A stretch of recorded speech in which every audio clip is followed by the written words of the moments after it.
हमारे नकीब अहले सुन्नत, नकीब आज़म हिंदुस्तान। अच्छा, मैं कभी मुबालगा सोते में भी नहीं करता हूँ। जैसे कोई कहे किसी ने किसी को नकीब आज़म कहा और वो थे नहीं, तो ऐसा मैं कहता नहीं। भाई मेरी नजर में ये हिंदुस्तान के बहुत बड़े नकीब हैं, और अगर किसी की नजर में ये बात समझ में नहीं आ रही तो उसे अपने नजर का इलाज करना पड़ेगा। इनका मामले में कोई मसला है ना, क्योंकि भाई अगर अबू जहल को कुछ नजर नहीं आ रहा तो उसकी मसला है ना।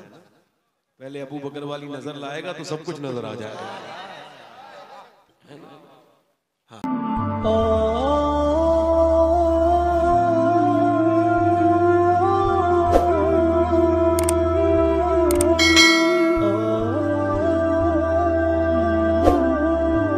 जितने लोग ये समझते हैं उनके पास नेकियां कम हैं, और हमारे यहाँ जब कोई सुभान अल्लाह कहता है तो अल्लाह उसके 90 नेकियां अता करता है। तो जिनके पास नेकियां कम हैं जरा जोर से बोले सुभान अल्लाह। जो अपने दिल से आके बैठे हैं वो जरा बोले सुभान अल्लाह। हाँ, इधर वाले जितने लोग खड़े हैं और मगर ये मोहब्बत रसूल में खड़े हैं, ये भी दोनों हाथ उठा के बोलो लब्बैक या रसूल अल्लाह। मैं नहीं देखूं मगर मदीने वाले सरकार देख रहे हैं। कभी कभी इन फजाओं को गवाह बना के अल्लाह का जिक्र किया करो। हमारे नकीब अहले सुन्नत, नकीब आज़म हिंदुस्तान। अच्छा, मैं कभी मुबालगा सोते में भी नहीं करता हूँ। जैसे कोई कहे किसी ने किसी को नकीब आज़म कहा और वो थे नहीं, तो ऐसा मैं कहता नहीं। भाई मेरी नजर में ये हिंदुस्तान के बहुत बड़े नकीब हैं, और अगर किसी की नजर में ये बात समझ में नहीं आ रही तो उसे अपने नजर का इलाज करना पड़ेगा। इनका मामले में कोई मसला है ना, क्योंकि भाई अगर अबू जहल को कुछ नजर नहीं आ रहा तो उसकी मसला है ना। पहले अबू बकर वाली नजर लाएगा तो सब कुछ नजर आ जाएगा, है ना। हाँ, तो माशाल्लाह बड़े अच्छे लोग हैं। मेरी बहनें इतनी बैठी हैं, मैं तो आप लोगों को देख रहा था कि आप तो इतने इनकलाबी लोग हैं। बंगाल से तो इनकलाब आता है, मगर यहाँ इतने खामोश हो आप कि इनकलाब अगर आ भी रहा होगा तो आपको देके वापस चला जाएगा, है ना। तो आप जरा बोला करो, आप तो माशाल्लाह बोलने वाले हैं। हुजूर की महफिल में तो वो भी बोलते देखा गया है जिसने बोलने का हुनर न सीखा होता है ना। हाँ, एक गूंगा हुजूर की बारगाह में उसकी माँ लेके आई, या रसूल अल्लाह ये मेरा बेटा है। जब ये मेरे पेट में आया तो मैंने शुक्र अदा किया था कि मैं अब माँ बन गई, मुझे कोई माँ कहने वाला आ गया। और इसका बाप भी, मगर हुजूर अब इसका बाप चला गया, ये बच्चा गूंगा है, बोलता नहीं, इस वजह से लाई हूं। हुजूर एक बार बोल दे, अब मैं बूढ़ी हो गई हूँ, ये जवान हो गया, क्या पता अब कभी जबान से इसकी सुनूं न सुनूं। तो आपकी बारगाह में आई हूँ कि एक मर्तबा मेरा लाल मुझे माँ कह दे, ताकि मुझे मेरे इंतकाल के वक्त में दिल में सुकून हो जाए कि मेरे बेटे ने मुझे माँ कह दिया। अल्लाह के रसूल ने उसकी तरफ देखा, हुजूर मुस्कुराए। मेरा इमाम कहता है मेरे करीम से गर कतरा किसी ने मांगा, दरिया बहा दिए हैं, दुर्बे बहा दिए हैं। न जाने कौन सी दुनिया की किताबें पढ़ते हैं ये जाहिल, जिन्हें मेरे नबी पाक सल्लल्लाहु अलैहि वसल्लम का इख्तियार समझ में नहीं आता। न जाने कौन सी भांग पिए हुए हैं वो लोग, जिन्हें नबी पाक तो समझ आते हैं मगर इख्तियार रसूल समझ नहीं आता। मेरा इमाम कहता है सूरज उल्टे पांव पलटे, चांद इशारे से हो चाल, अंधे नजदी देख ले कि कुदरत रसूलुल्लाह की। फरमाया मेरे आका करीम ने आप रोइए मत, बच्चे को मेरे पास लेकर के आइए। मेरा इमाम कहता है मेरे करीम से कर कतरा किसी ने मांगा, दरिया बहा दिए हैं, दुर्बे बहा दिए हैं। फरमाते रोते क्यों हैं? अल्लाह के रसूल ने उस बच्चे से कहा क्या तुम बोलते नहीं? उसने गर्दन हिला के इशारा किया, पर मैं चलो अभी तक तो नहीं बोले, मगर अब जरा मुझे देख के बताओ मैं कौन हूँ। तो जो अपने बाप को देख के न बोला वो रसूल पाक को देख के बोला आप अल्लाह के रसूल हैं। रसूल नारे तकबीर, नारे रिसालत, उर्से हज़रत दाता महबूब शाह, फैज़ाने गौसे आज़म, नारे हैदरी। हुजूर की मोहब्बत में बोला करो, जोर से बोलो सुभान अल्लाह। अल्लाह ताला आप सबको सलामत रखे, है ना। एक यहूदी आके बोला मैं कलमा पढ़ने के लिए तो तैयार हूं, मगर मुझे कोई मौजज़ा दिखाए। हुजूर ने फरमाया क्या देखना चाहते हो? कहा जो आप दिखा दे। तो मैं तुम क्या देखना चाहते हो? मैं तो कुछ भी दिखा सकता हूँ, बताओ क्या देखना? मेरी बेटी मर गई है, कब्र के अंदर है, क्या वो जिंदा हो सकती है? हुजूर ने फरमाया बिल्कुल हो जाएगी। सरकार गए, आवाज दी, ओ बच्ची तुझे अल्लाह के रसूल ने आवाज दी है, जरा बाहर को तो आ। अभी लफ्ज पूरे नहीं हुए मेरे आका के। इजाबत का सेहरा, इनायत का जोड़ा, दुल्हन बन के निकली, दुआए मोहम्मद।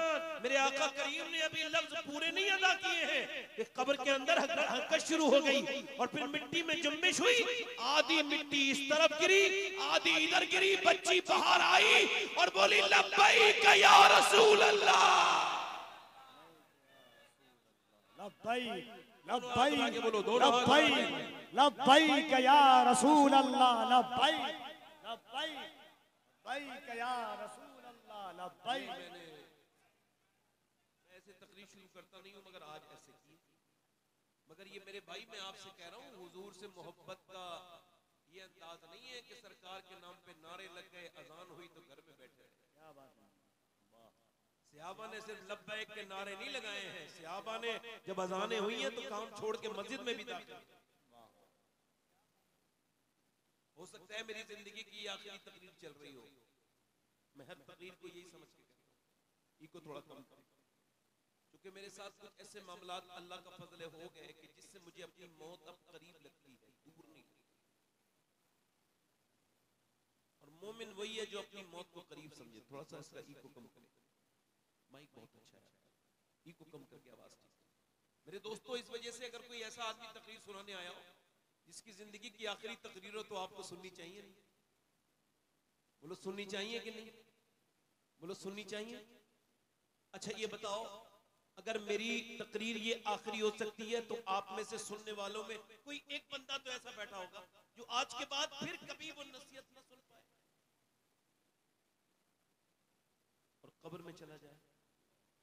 कोई नौजवान ऐसा खड़ा हो जो आज देख रहा हो, चूंकि नौजवानों को भी तो मौत आती है। हाफिज कुरान एक 2 हफ्ते पहले उसकी मां इंतजार कर रही थी, मेरे बेटे की दस्तारे हिफ्ज का वक्त करीब आ रहा है, बाप इंतजार कर रहा है। जुमे के दिन छुट्टी में आए हाफिज साहब, और अगले हफ्ते दस्तार थी। अचानक न जाने क्या हुआ, गिर गए, अस्पताल गए तो डॉक्टर ने कहा हाफिज साहब दुनिया में अब नहीं है, दिल का दौरा पड़ गया और इंतकाल हो गया। मैं कहती थी मेरे हाफिज साहब, मैंने कितनी दुआएं मांगी थी रातों को उठ उठ के तहज्जुद में, कि मेरा बेटा जब बड़ा होके हाफिज कुरान बनेगा तो मेरा सीना फख्र से बुलंद हो जाएगा। आप जरा गौर करें, हैं? आप तवज्जो करें, ये इसका मतलब ये है कि वो 17 साल का नौजवान, मौत का कोई जरा सा लोगों को शक नहीं, मगर मौत आ गई। ये अभी 15 जनवरी को अहमदाबाद में 8 साल की बच्ची, मेरी बहनें सुने, मेरी बेटियां सुने, गौर करें, 8 साल की बच्ची, और वो स्कूल गई है और अचानक उसकी तबीयत बिगड़ी है, वो कुर्सी पे बैठी है, स्कूल नहीं पहुंच पाई है, गिर गई, अस्पताल ले जाके पता चला इसके दिल का दौरा पड़ा, ये भी मर गई। अगर 8 साल की बच्ची मर सकती है तो कोई 35, 36, 37, 37 साल का इंसान क्यों इस धोखे में है? इसका मतलब साफ है कि बूढ़े खांसते हुए रह जाते, जवानों के जनाजे उठ जाते।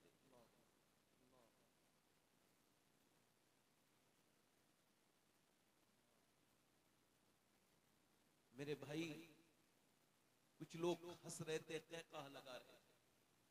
हुजूर नमाज पढ़ा के बाहर को निकले तो देखा कुछ लोग कहकहा लगा रहे थे। सरकार ने फरमाया, ओ हंसने वालों, जरा उस मौत का भी जिक्र को खत्म करो। इसका जिक्र करो, इसका जिक्र करो, बोलो, जो लज्जतों को, उस कब्र के बारे में भी तो सोचो जो तन्हा है, तन्हाई है, कीड़ों का घर है, और जो तन्हाइयों का घर है, अंधेरों का घर है। मेरे दोस्तों, मेरे भाइयों, ये जिंदगी मुख्तसर है, हम सब मौत की तरफ चलते चले जा रहे हैं, और मोमिन से दुनिया का रसिया नहीं होता। दुनिया का मुतलाशी नहीं होता। मेरे नबी पाक सल्लल्लाहु अलैहि वसल्लम ने एक जगह फरागत हासिल की है, वुजू करने के लिए सरकार ने 12-13 कदम दूर पानी के पास जाना है, मगर हुजूर ने रास्ते में तयम्मुम फरमाया। तयम्मुम समझते हो, जब पानी ना हो तब किया जाता है, मगर पानी है फिर भी हुजूर ने किया। हजरत अब्बास अर्ज करते हैं, अल्लाह के रसूल ये हिकमत समझ नहीं आई, मेरे नबी पाक पानी मौजूद है फिर भी आप सरकारे दो आलम, आप फिर भी मेरे आका करीम आपने तयम्मुम फरमाया। उस पानी तक पहुंचने से पहले हुजूर को ये भी खबर है मैं कब मरूंगा, आप मरेंगे, मगर हुजूर की आंखों में आंसू आए और फरमाया चचा मुझे उस पानी तक पहुंचने की उम्मीद नहीं है और अपने रब की बारगाह में मैं बेवजू हाजिर नहीं होना चाहता। मगर आज का नौजवान गंदी आंखों से तस्वीर देख के मरना चाहता है। आज का मुसलमान अपने रब को नाराज करके ही दुनिया से जाना चाहता है। मेरे दोस्तों, मेरे भाइयों, ये कोई जिंदगी नहीं है कि सुबह को उठे फिर पूरी खाया पिया सो गए। वही तुम्हारे बच्चे भी कर रहे हैं। इसी वजह से आज की मेरी तकरीर का उन्वान ये है कि आपने अपने बच्चों के साथ कैसे खौफे खुदा शेयर करना है, कैसे अपने बच्चों को कब्र के बारे में बताना है। अपनी बीवी बच्चों के साथ कब्र की बातें किया करो, इससे डरने की बात नहीं है। मौला अली फरमाते हैं अगर कब्र को याद करोगे, मौत को याद करोगे, मौत तब भी आएगी, और अगर नहीं करोगे ये तब भी आएगी। फरमाते अगर याद करोगे तो आसान होके आएगी, याद नहीं करोगे तो जलील करके मरोगे, जलील होके मरोगे।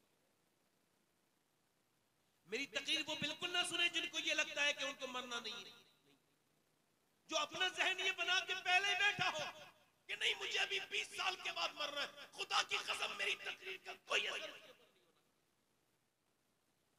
जो कि मेरे नबी फरमाते हर नमाज को आखिरी समझ के पढ़ो। अब मेरी तरफ देखिए, गौर कीजिए। जब बाप बेपरवाह है, जब मां बेपरवाह है, अब देखें तो बच्चे जैसे आपके सामने हैं, ये खड़े होकर पेशाब करने वाले लड़के जितने भी हैं, टीवियां, फिल्में, ड्रामे, गाने, बाजे और ये बेहूदगियां करने वाले, इनकी माओं से पूछो जब ये अपने इनके पेट में थे तो वो फिल्में देखती थी कि नहीं? कहां चले भाई, कहां जा रहे हो? ए भैया जरा ये इनमें से मेरी तरफ मुखातब कर देना एक साहब जो जा रहे हैं।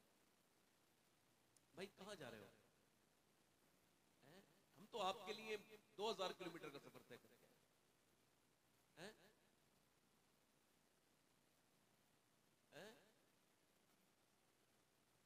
मेरी बात समझ में नहीं आ रही आपको?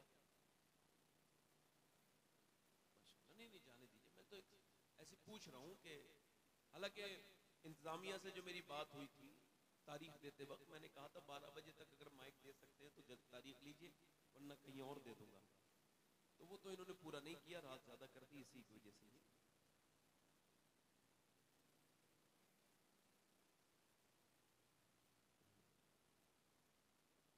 मैंने आप लोगों के बारे में तो कुछ कहा ही नहीं, मगर ये कि और कोई साहब जाना चाहते हो तो वो चले जाएंगे। हम लोग तो फालतू लोग हैं, हमें कोई काम धंधा भी नहीं मिलते। आप लोग रात में यहाँ क्या करोगे बैठ कर? कुछ मिल रहा है? अब ऐसी हंसी मजाक मैं भी कर लूं आपसे, थोड़ी बहुत मजाक करूं, थोड़ी बहुत मजाक का तो वक्त है ना ये। नहीं, मजाक करनी चाहिए, थोड़ी बहुत हंसी मजाक कर दूं, थोड़ी इधर उधर की सुना दूं, फिर मैं देखूं मेरी टाइम हो गया, फिर मैं निकल लूं, है ना? यही तो करना चाहिए मुझे। तो इसका मैंने आपसे कहा भाई थोड़ा सा इसका इको और गूंज कम कर दें, गूंज कम करें, आवाज साफ कर दें। अब फिर गुजारिश कर रहा हूं आप लोगों में से जो लोग जाना चाहते हैं वो जल्दी चले जाएं।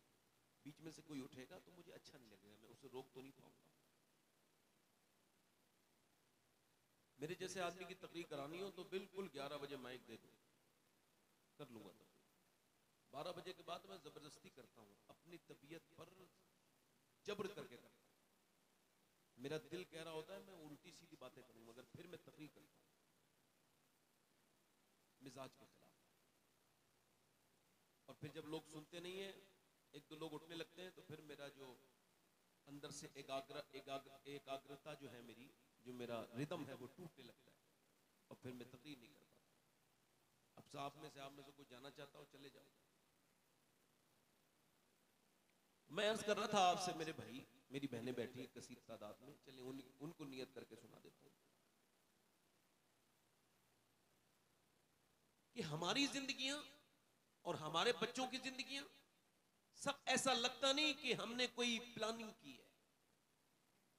हम अपने बच्चों को खौफ खुदा देना चाहते हैं या हुजूर की मोहब्बत देना चाहते हैं, नहीं, लगता ही नहीं। कोई 150 साल पहले तकरीबन लाहौर में कुछ अच्छे बच्चों के अच्छे नंबर आए, वो बेहतरीन टॉपर बने। उम्र उनकी 5-6 साल के दरमियान है, 5 बच्चे अच्छे नंबरों से पास हुए। मैनेजमेंट जो है उसने मशवरा किया कि हम इन बच्चों को पढ़ाएंगे, क्योंकि कौम की अमानत है। ये बच्चे अच्छे ज़हीन हैं और अमीरों के बच्चों के नंबर तो नहीं आते, गरीबों के बच्चे ही मेहनत करते हैं। कहा जो बच्चे बताओ बेटा क्या बनना चाहते हो, अपनी अपनी विशेष बताओ, अपनी अपनी ड्रीम्स, अपने अपने ख्वाब बयान करो, जो भी तुम बनना चाहते हो हम तुमको पढ़ाएंगे। मैनेजमेंट तुम्हारा पूरा खर्चा उठाएगा। बताओ तुम अगर अफोर्ड नहीं करते हम पढ़ाएंगे, बताओ क्या बनना चाहते हो। तो एक बच्चा खड़ा हुआ, कहने लगा मैं डॉक्टर बनना चाहता हूं। एक खड़ा हुआ मैं इंजीनियर बनना चाहता हूं। एक बच्चा खड़ा हुआ कहा मैं सरकारी फौज में जाना चाहता हूं, जनरल बनना चाहता हूं। एक ने कहा फलसफी। मगर एक बच्चा बड़ा ही ज़हीन, बड़ा ही खूबसूरत, वो सबसे ज्यादा ज़हीन वही था, मगर वो नहीं बोला। उससे बोला बोलो ना बेटे, रोने लगा। कहा बेटे रो मत, तुम अपना दिल थोड़ा ना करो, जो भी तुम बनना चाहते हो हम तुमको बनाएंगे, तुम अपना दिल थोड़ा ना करो। मुझे खबर है कि तुम्हारा बाप निहायती गरीब है, वह तुम्हें पढ़ा नहीं सकता है, तुम बोलो क्या बनना चाहते हो। बच्चा हिम्मत करके आगे बढ़ा और बोला मैं सहाबी रसूल बनना चाहता हूं। अल्लाह अल्लाह।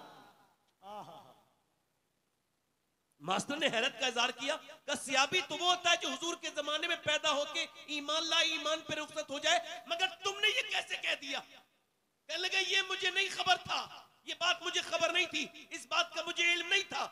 मगर वो कहता है कि मेरी माँ ने मुझे, जब और औरतें अपने बच्चों को लोरियां और पंजाबी गीत और गाने सुनाती हैं, मेरी माँ कभी ऐसा नहीं करती। मेरी माँ मुझे रोज कभी अबू बकर सिद्दीक की बात बताती है, कभी उमर फारूक आजम की बात बताती है, कभी उस्मान गनी की बात बताती है, कभी मौला अली की बात बताती है, कभी वो कहती है कैसे बिलाल के सीने पे पत्थर रखे जाते थे। मेरी माँ कभी कहती है कि कैसे बिलाल को अंगारों पे लिटा दिया जाता था। मास्टर साहब, और मेरी माँ एक बात ये भी कहती है बेटे सियाबी वो होता है जिससे हुजूर बहुत प्यार करे। मास्टर साहब मुझे वैसे ही बना दो जिससे मेरे मुस्तफा जाने रहमत प्यार करने लगे।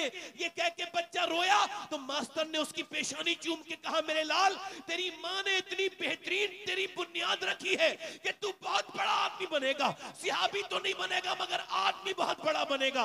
बच्चा जब बड़ा हुआ तो वाकई में बड़ा आदमी बना। उसका नाम डॉक्टर मोहम्मद इकबाल था। उसी ने कहा था कि मोहम्मद से वफा तूने तो हम तेरे हैं, ये जहां चीज है क्या लोह कलम।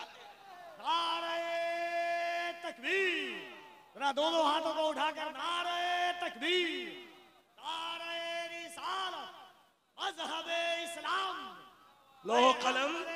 ये कैमरे वालों मैंने आपसे कहा था कि जरा थोड़ा सा बोलो, नहीं बोलोगे तो यहां से मैं उठाऊंगा तो नहीं मगर बैठे भी नहीं रहने दूंगा। जोर से बोलो सुभान अल्लाह।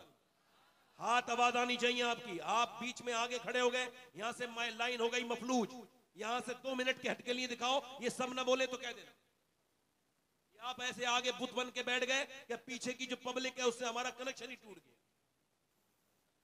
समझ आ रही है यार आपको? जरा जोर से बोलो सुभान अल्लाह। इधर वाले बोलो लब्बैक या रसूल अल्लाह। इसका मतलब ये माँ जैसी होगी बच्चा वैसे ही होगा। इकबाल कहता है कितनी खूबसूरत घर बनाओ, कितना ही बेहतरीन घर बना लो, इकबाल, डॉक्टर मोहम्मद इकबाल कहता है, और तुम बना भी रहे हो, मैं भी बना रहा हूं, आप भी बना रहे हैं, बेहतरीन घर, मगर घर बर्बाद हो जाएगा। इकबाल कहता है वो घर बर्बाद होने से नहीं बच सकता, चाहे कितना ही उसके अंदर आलिशान टाइल्स लगी हो, कैसे ही बेहतरीन मार्बल लगा हो, चाहे कितनी बेहतरीन वो कॉलोनी में बना हो, मगर घर वो बर्बाद होकर ही रहेगा जिसमें हुजूर की बेटी सैयदा फातिमा ज़हरा का जिक्र नहीं होगा। अल्लाह अल्लाह अल्लाह अल्लाह। मतलब घर है औरत से, औरत है हया से, घर है औरत से, औरत है हया से, और हया है सैयदा फातिमा ज़हरा से। क्या बात, अल्लाह अल्लाह अल्लाह अल्लाह। इसी वजह से माओ ने जो भी जिंदगी गुजारी उसका असर उनकी बेटी और उन पे बेटों पर हुआ। क्या बात है मियां? अगर माएं बिगड़ गई तो उनकी बेटियां भी। ये बच्चे जो पागल मां के पेट से पैदा होते हैं, आपने कभी रिसर्च किया बच्चे कौन है? गौर किया कभी? मां के पेट से बच्चा पागल पैदा हो गया, मालूम है आपको? इस पे हॉवर्ड रिसर्च करता है और वो कहता है ये 80% बच्चे वो हैं जो अपनी मां के पेट में थे तो बाप ने मां को मारा, जाहिल को खबर नहीं कि मैं अपनी बीवी पे हाथ नहीं उठा रहा हूं बल्कि अपने होने वाले बच्चे की जिंदगी के साथ मैंने खिलवाड़ कर दिया, उसकी मेंटल हेल्थ पे असर पड़ा। बाप ने मां को मारा, बच्चा पेट में था, असर कर गया। अब जरा गौर करें, आप तवज्जो करें, इंसान मेरी तरफ आप गौर करें, मेरी तरफ तब गौर करें। अल्लाह ने किसी को औलाद दी है और इंशाअल्लाह किसी को वो देगा, अपने फजल से अता करेगा। कुछ बाप है और कुछ इंशाअल्लाह बनेंगे, मगर मैं आप सबसे गुजारिश कर रहा हूं जरा मेरी बात पर ध्यान दें कि जब डॉक्टर के पास औरत जाती है तो डॉक्टर कहता है देखो अगर तुम ये चाहती हो तुम्हारा बच्चा ताकतवर पैदा हो तो ज्यादा प्रेगनेंसी में तुमको आयरन खाना है, और आयरन में क्या मतलब सेब खाना है, और तुमको ज्यादा जो है वो बादाम खाओगी तो दोनों में आयरन है, बच्चे में आयरन बढ़ेगा। विटामिन सी के लिए नींबू पीना, विटामिन डी के लिए, विटामिन सी के लिए नींबू और संतरा खाना, और विटामिन डी के लिए तुमको ज्यादा अमरूद खाना है। जितना धूप में बैठोगी, जितना धूप का असर होगा, उतना ही बच्चे के अंदर विटामिन डी बैठोगे। अब मुझे बताओ बंगाल वालों, जब अल्लाह का बनाया हुआ सेब, संतरा, अनार, अमरूद अगर माँ खाए तो बच्चे पे असर हो जाए, तो क्या माँ अल्लाह का कुरान पढ़ेगी तो बच्चे पे असर नहीं होगा? नारे तकबीर, नारे रिसालत, उनसे हज़रत दाता महबूब शाह। वाह वाह वाह वाह वाह वाह वाह। अब बाप गाली बक रहा है तो बेटा भी गाली बकेगा, बाप बदतमीज है तो बेटा भी बदतमीज है, बाप बंगाली बोलता है तो बेटा भी बंगाली बोलता है। क्या बात है मियां? क्या बात है? वाह वाह वाह। बाप अगर कुरान पढ़ेगा तो बेटा कुरान पढ़ेगा, हाय हाय हाय हाय हाय। बाप बंगाली बोलेगा बेटा बंगाली बोलेगा, हाय हाय बाप तमिल बोलेगा बेटा तमिल बोलेगा, बाप मलयालम बोलेगा माँ मलयालम बोलेगी बेटा मलयालम बोलेगा, माँ और बाप उड़िया बोलेंगे बेटा उड़िया बोलेगा। माँ अगर कुरान पढ़ेगी तो बेटा हुसैन इब्ने अली बनेगा। वाह वाह वाह वाह वाह वाह वाह वाह।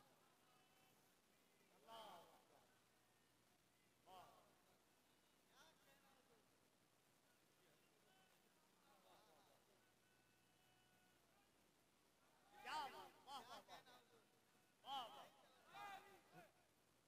अरे बच्चा माँ के ऊपर जाता है, बाप तो चला गया कमाने, मगर माँ बैठे बैठे गीबत करे, मैं बैठे बैठे ड्रामे देखे, माँ मैं बैठे बैठे, माँ के पास सब चीजों के लिए वक्त है मगर अल्लाह का कुरान पढ़ने के लिए वक्त। हाय घरों में बरकतें, मियाँ लोग क्या लेके आएंगे, उनके घरों में तो खुद बरकतें नहीं है। बरकत उसके घर में है जिसके घर में दीन है। क्या बात, हाय हाय हाय हाय। अल्लाह अल्लाह। अरे जिसके घर तावीज की हराम वाली कमाई है उसके घर में बरकत है, जिसने लोगों से झूठ बोल बोल के पैसा कमाया उसके घर में बरकत है। कुरान तो कोई पढ़ता ही नहीं। मैं अच्छे मियाओं को नहीं कहता हूं, बुरे मियाओं को कहता हूं। कोई अच्छा बुरा मान जाए तो इसका मतलब चोर की दाढ़ी में तिनका है। हाय हाय हाय हाय, क्या इशारा है मियां। वाह वाह वाह वाह वाह वाह वाह। इसका मतलब यह है कि मेरी बहनें मेरी बेटियां। एक जगह मैं गया तो एक साहब बोले मेरे घर में जादू है जरा देख लो। जब मैं कहा तुझे पता ही है तो मुझसे क्या दिखवा और फिर मेरे पास तो वो मीटर ही नहीं है जिसमें मैं देख सकूं कि जादू कैसे होता है कैसे नहीं होता। भाई मैं जाहिल आदमी, इस मामले में जानता ही नहीं कुछ। भाई इतना मुझे तालीम ही नहीं कि कैसे देखूं मैं जादू करा हुआ तेरे घर की दीवारों को सूंघ के, तो ये कुत्ते का काम कैसे देखूं बता। मुझसे बोला साहब कि वो मैं खाना खाने आया हूं तुम्हारे घर, उतना काम करो और चलो।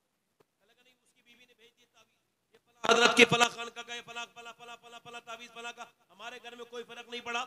मैं खाना खाने के बाद बोला जरा ये क्या रखा है, कहले कुरान। मैंने कहा उठाओ, कुरान शरीफ उठाया, उसके ऊपर धूल जमी हुई थी, गर्द। मैंने उसको जब खोला, वुजू था मेरा, मैंने कुरान शरीफ को उसको खोल के पढ़ना शुरू किया। कुछ 2-3 आंसू उस पर गिरे मेरे। मोमिन हूं, मुसलमान हूं, मुनाफिक नहीं हूं, अल्लाह जानता है मैं मुनाफिक नहीं हूं। कुरान जब पढ़ा तो वो बोले क्यों रो रहे हो? मैं क्या इस वजह से रो रहा हूं, जिन घरों में मियाओं के तावीज की इतनी इज्जत हो कि उनको अलग अलग कपड़ों में और अलग अलग खुशबू में बसाया जाता हो, और जहां अल्लाह का कुरान धूल और गर्द में जमा हुआ हो, वहां बरकत नहीं आ सकती। मेरे भाइयों, किस कुरान को छोड़ा है? अहले बैत का नाम लेने वालों, तुमने भी कुरान को छोड़ दिया। तुम्हें तो नहीं छोड़ना चाहिए था, अहले बैत ने तो तुमको कुरान ही तो दिया था।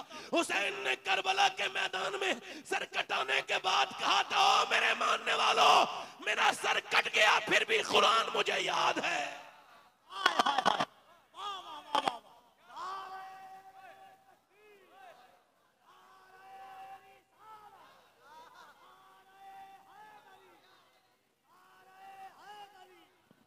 दोनों हाथों को उठाए जिसे करबला वालों से मोहब्बत है, अली के बेटे के नाम पर दोनों हाथों को उठाए। नारे तकबीर, नारे रिसालत, अज़मते कुरान, रिफाते कुरान, शाने कुरान, आदे कुरान, नारे तकबीर। तुम्हारी बेटियों ने ये क्या किया है? एक तरफ हुसैन का सर नेज़े पर है, लाशों पर घोड़े दौड़ रहे हैं करबला के मैदान में, और एक तरफ कुरान की तिलावत की आवाज आ रही है। अंदर जब किसी ने जाकर के देखा, औरत ने, कि अंदर ये कौन है जो कुरान पढ़ रहा है, तो अंदर जाकर देखा कि फातिमा की पोती कुरान पढ़ रही है।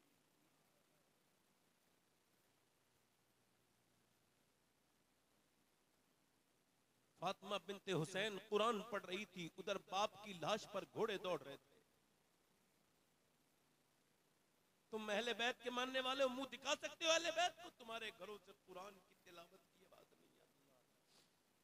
फातिमा नाम रख करके इंस्टाग्राम पर अपने जिस्म की नुमाइश करके और फिर अपने फॉलोइंग बढ़ाने वाली, तू कैसे जाएगी? मरना तो तुझे एक दिन तो है। ये बता मेरी बहन, तू नबी की बेटी के सामने किस मुंह से जाए?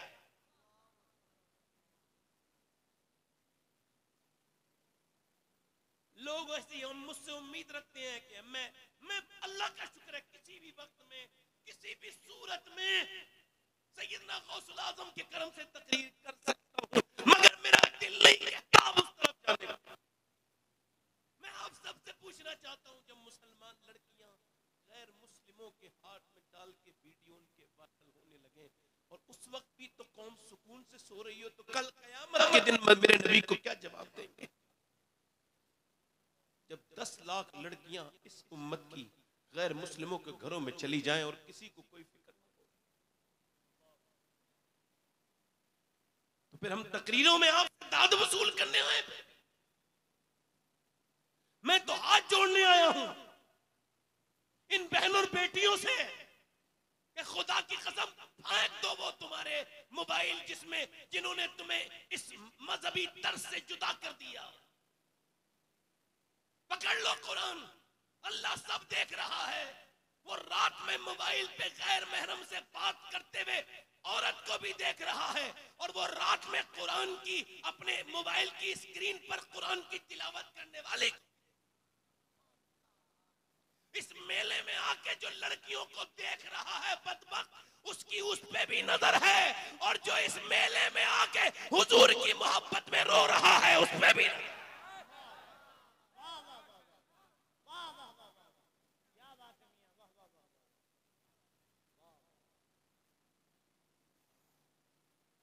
पानीपत करनाल में एक बच्चा पैदा होकर रोने लगा। 1-2 दिन 3 दिन इमाम आजम अबू हनीफा की नस्ल से उसका ताल्लुक। 1 महीने लगातार इलाज के बाद भी वो ठीक नहीं हुआ। 1 महीने के बाद हजरत फखरुद्दीन बहाउद्दीन जकरिया मुल्तानी के दामाद गुजर के जा रहे थे, अपने मुरीदों से बोले बच्चे के रोने की आवाज आ रही है जी हुजूर आ रही है, पर मैं रो नहीं रहा है, अल्लाह को याद कर रहा है, अल्लाह का वली है। कहा हुजूर ये अच्छा छोटा बच्चा, हाँ मादरजाद वली है।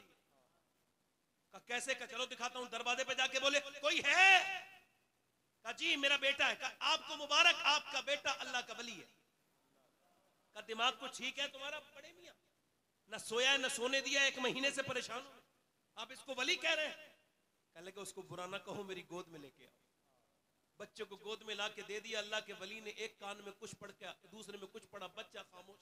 कहने लगे साहब ये क्या पढ़ के सुना दिया इसके कान में, जो बच्चा सुनते ही खामोश हो गया, क्या पढ़ के फूका है? मैंने तो बड़ी बड़ी दवाइयां खिलाई। कहने लगे बाद में बताऊंगा, पहले बताओ क्या इसकी माँ कुरान की हाफिजा है? कहा है। तो सुनो, जब ये अपनी माँ के पेट में थे ना, तो माँ ने फिर उठते बैठते चक्की चलाते रोटी बनाते कुएं से पानी भरते, और जब सोते जागते माँ इतना कुरान पढ़ा, इतना कुरान पढ़ा, इतना कि बेटे को माँ के पेट के अंदर कुरान सुनने की आदत पड़ गई।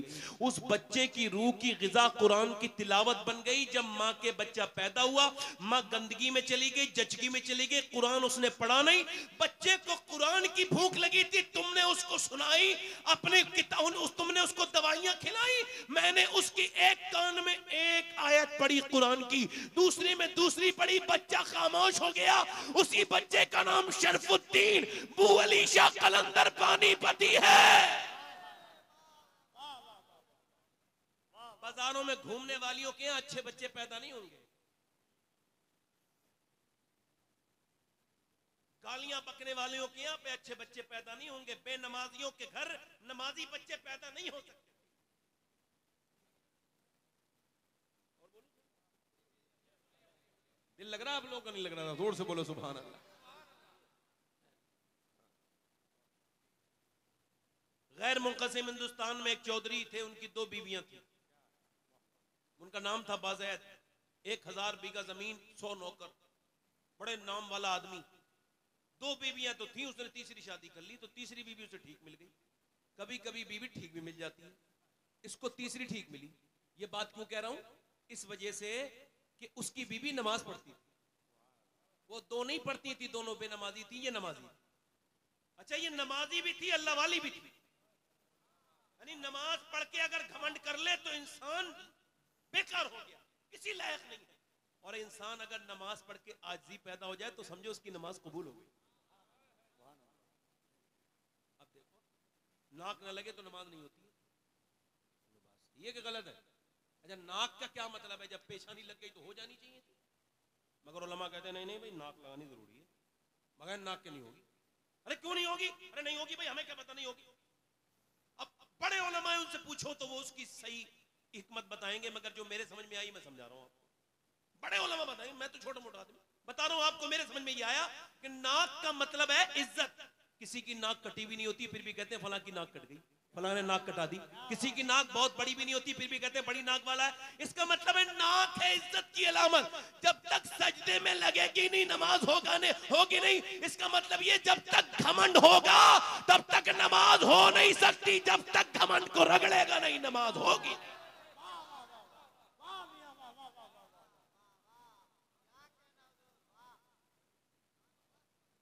ये जो मोबाइल है ना, मोबाइल, ये इतनी बड़ी बीमारी है कि आदमी बाथरूम तक में लेके जा रहा है।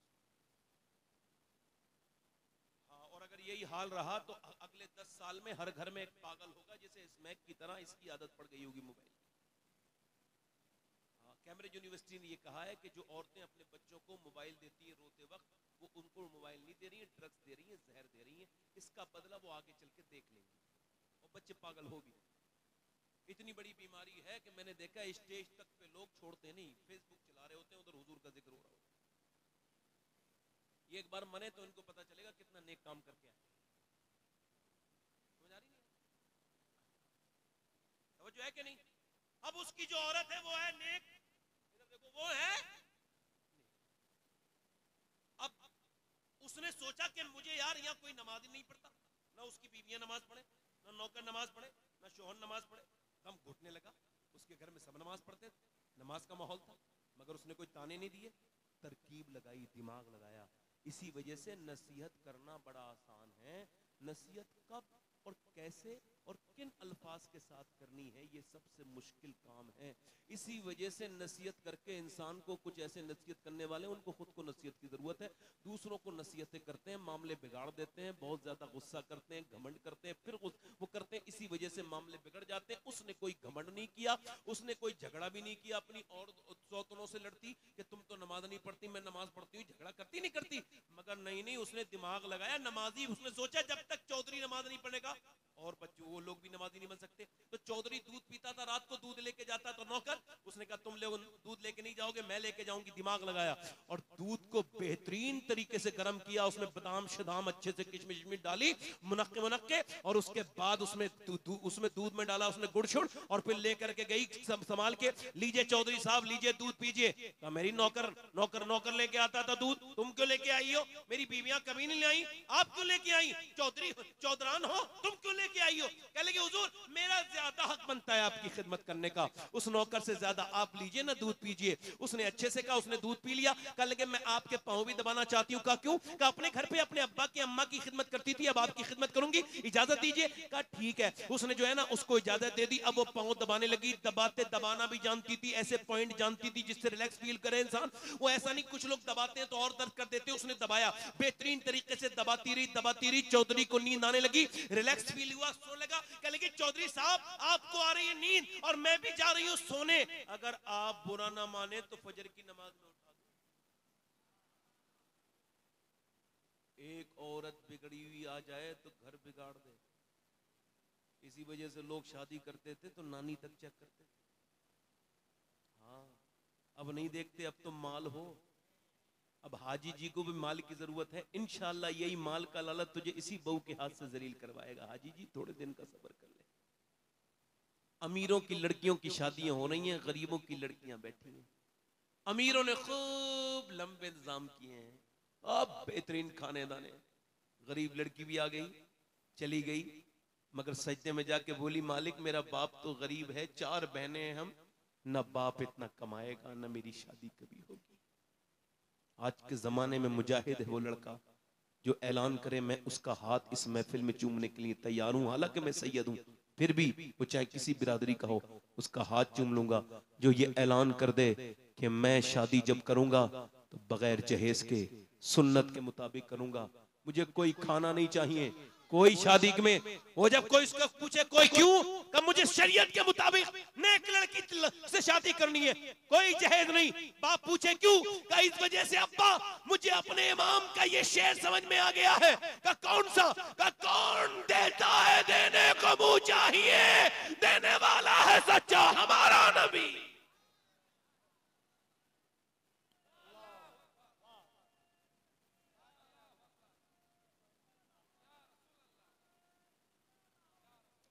नानी देखते थे पहले लोग, क्या देखते थे? हाँ, अब नहीं देखते। और इस्लाम कहता नानी देखो, अगर नानी इस्लाम में देखनी है तो मक्के की खदीजतुल कुबरा को देखो, और फिर माँ देखनी है तो मदीने की सैयदा फातिमातुज ज़हरा को देखो, और फिर नवासी देखनी है तो करबला की ज़ैनब कुबरा को देखो। वो उसी सैयदा खातून जन्नत की कनीज औरत, उसने कहा नमाज के लिए उठा दूं, तो चौधरी ने पहले तो थोड़ी देर देखा, फिर एक तो चौधरी दूसरा मर्द, तो चौधरी भी घमंडी होते हैं और मर्द तो उससे ज्यादा घमंडी होते हैं। भाई मर्द 100 किलोमीटर सफर करके आएगा, चाइना से आ जाएगा अमेरिका से, मगर घर आके बीवी से कहेगा पानी दो। ले भाई उठ के खुद पानी क्यों नहीं किया? इधर एयरपोर्ट पे इमिग्रेशन करा लिया, वहां से सामान उठा लिया, यहाँ से उठा लिया, इधर भाग लिया उधर भाग लिया, घर में आके इतना मोहताज। कहने लगा जहां चलती है ना दादागिरी चलाने का दिल करता है। इसका मतलब ये हुजूर ने फरमाया तुम में बेहतर वो है जो अपनी बीवी के लिए बेहतर हो। और ये बात ऐसी ना करो, मैं तो मदीने से भी आता हूं तो खुद ही पानी पीता हूं, ऐसी बात कहते ही नहीं जिसपे अमल ना करे आदमी।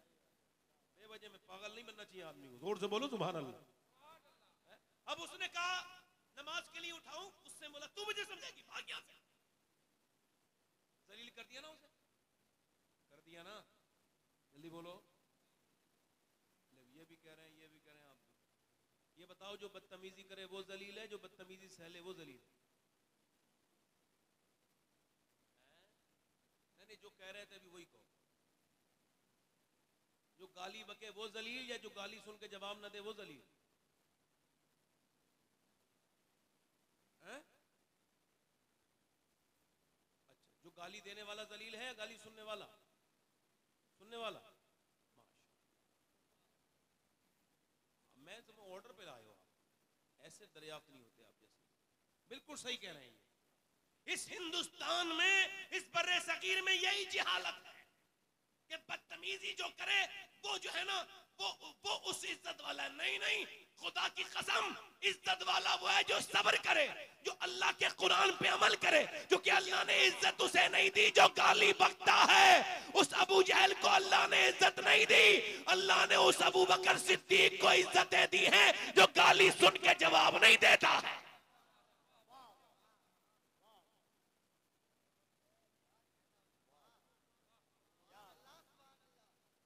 जोर से बोलो, पीछे वालों में कोई है जिसके समझ में मेरी बात आ रही हो तो जरा जोर से बोले, जरा सुभान अल्लाह। उसने कोई रास्ता नहीं बदला, औरत ने दूसरे दिन भी आ गई, अल्लाह वाली थी, दिल उसका टूटा, फिर आ गई, लीजिए दूध पीजिए। फिर आ गई तुम, फिर नमाज के लिए कहोगी? कहा चौधरी देखती हूँ, फिलहाल आप मेरा हक तो न माने, आप पानी तो पीजिए, आप दूध तो पीजिए। दूध पी लिया,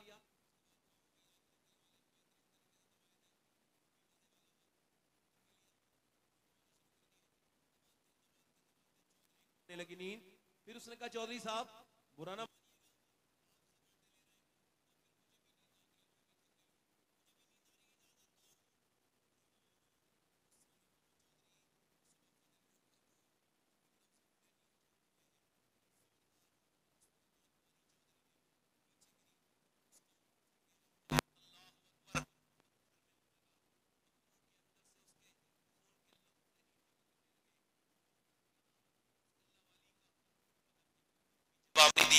ये नहीं कहा ले अब नहीं आऊंगी जालिम, तू तो मुझे मारता है, मैं तुझे नमाजी बनाना चाहती हूँ। एक लफ्ज भी नहीं बोली।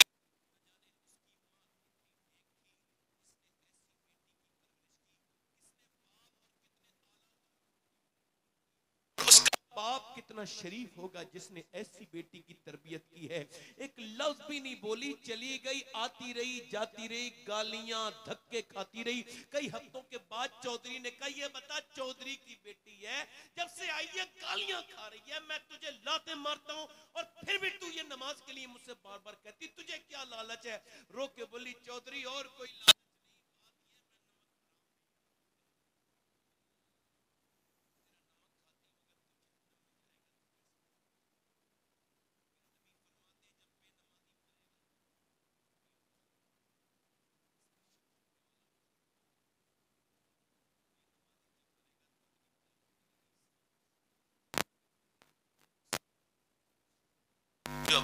के सामने नहीं झुकता।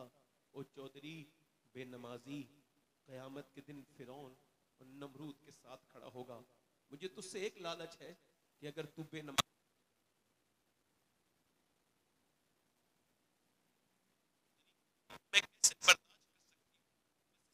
तेरी गालियां भी खाती हूँ, तुझसे धक्के भी खाती हूँ, तेरी मार भी खाती हूँ, मगर फिर भी आती हूँ, मुझे और कोई लालच नहीं। उसने नजर नजर में ही ऐसे भले सुखन कहे, मैंने तो उसके पाँव में सारा कलाम रख दिया। आगे बढ़ के चौधरी बोला, सुबह तुम मुझे न उठाना, मैं सुबह तुम्हें उठा दूंगा, जाओ चली जाओ। सुबह को फजर में उसकी मुराद पूरी हुई, और जब वो तहज्जुद फजर के वक्त में जब वो सजदे में गया, जैसे ही वो सजदे में गया है, ये भी अपने जज्बात पे काबू ना पा सकी। सजदे में जाके फूट फूट के कहने लगी, ओ बेपनाह ताकतों वाले, ओ दिलों को बदलने वाले, ओ मेरे करीम, ओ मेरे रहीम, मैं कमजोर हूँ, बड़ी कमजोर, पिटी बहुत हूँ, तुझे बेहतरीन कदरदान है, तुझे पता है